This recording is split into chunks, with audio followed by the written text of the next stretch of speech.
Hi, welcome to the Black Box Mind channel. Thanks for watching, I really do appreciate it. So, you're starting to get into video editing.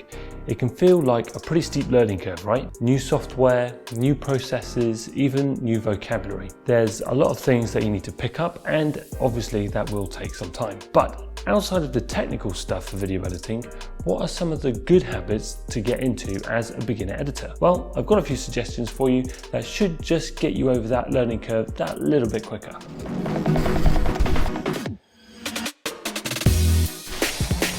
First up, if you find anything interesting in the video, why not hit the like button just to let me know that I'm on the right track, and why not consider subscribing to the channel as well. Right, let's get started.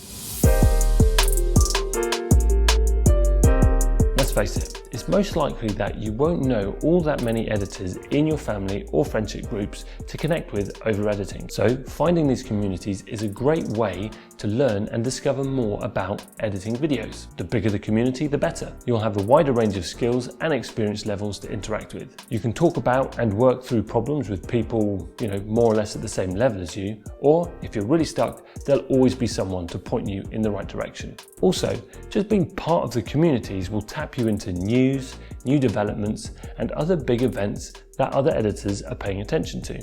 It's like W. Clement Stone said, "You are a product of your environment, so choose the environment that will best develop you towards your objective." I wish this was something I'd thought about way earlier in my time as an editor. But as an editor myself, where do I go to hang out with like-minded post-production people?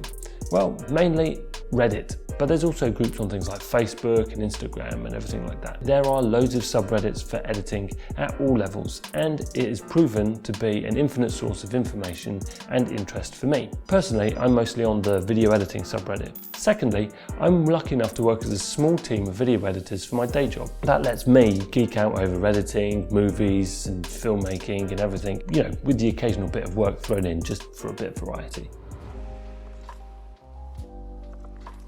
Another great way to learn about editing is to watch and analyze other people's work that you really like. So, if you see something in a movie that you really like, go through it slowly.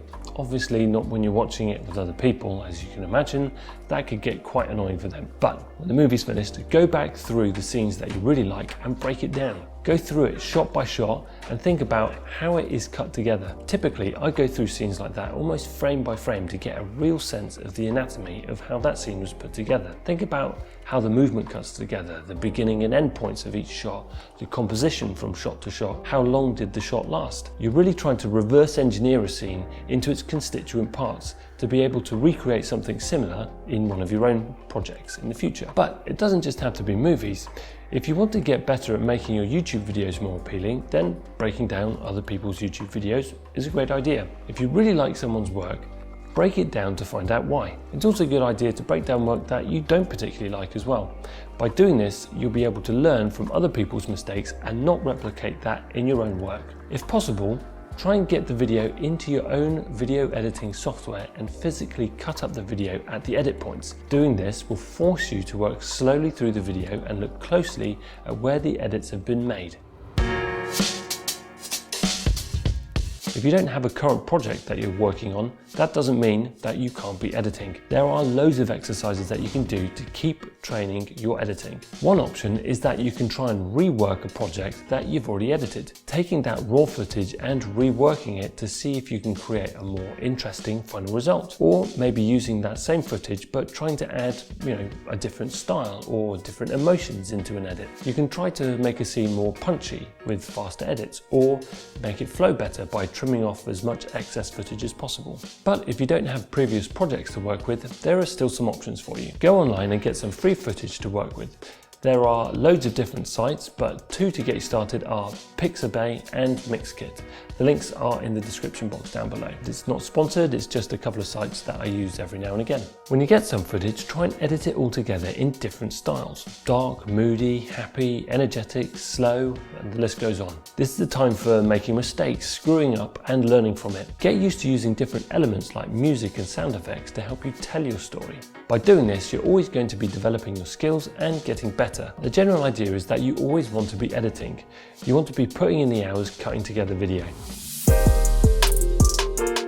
Pick out one or two to do a week. This was something I used to do all the time when I was learning After Effects with Andrew Kramer. Tutorials are great for a few different reasons. Firstly, they give you a mini project to complete. This may seem like a silly thing to say, but small tasks that get completed are great for motivation. You'll see quickly the fruits of your labour, and quite often you'll want to work on more. Secondly, by working through a project with an expert, you'll be getting to know the proper workflow for that program. As well as learning the technique of the tutorial, you'll also be picking up on the best practices for that program. Thirdly, by doing tutorials, you'll be regularly adding new techniques to your repertoire. This means that you'll have a much deeper understanding of the software and tools that you're using, as well as more tools in your toolkit that you can use to better tell stories through your editing. So, set aside some time to follow along with some tutorials. Subscribe to the channel and maybe I'll make some for you.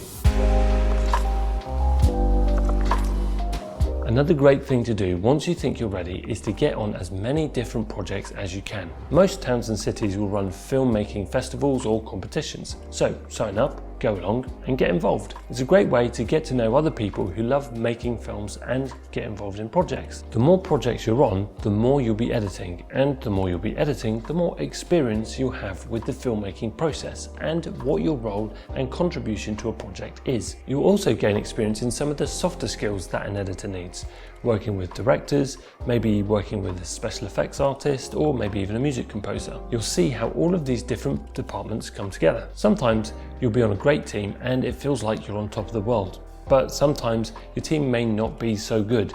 I found that I learned some of the most valuable lessons on bad projects that I've been involved with. But either way, when you're ready, go hunting for projects to get involved with. And those are some habits that I think can really help beginner editors get up to speed. So subscribe, hit the like button, and I'll see you in the next one.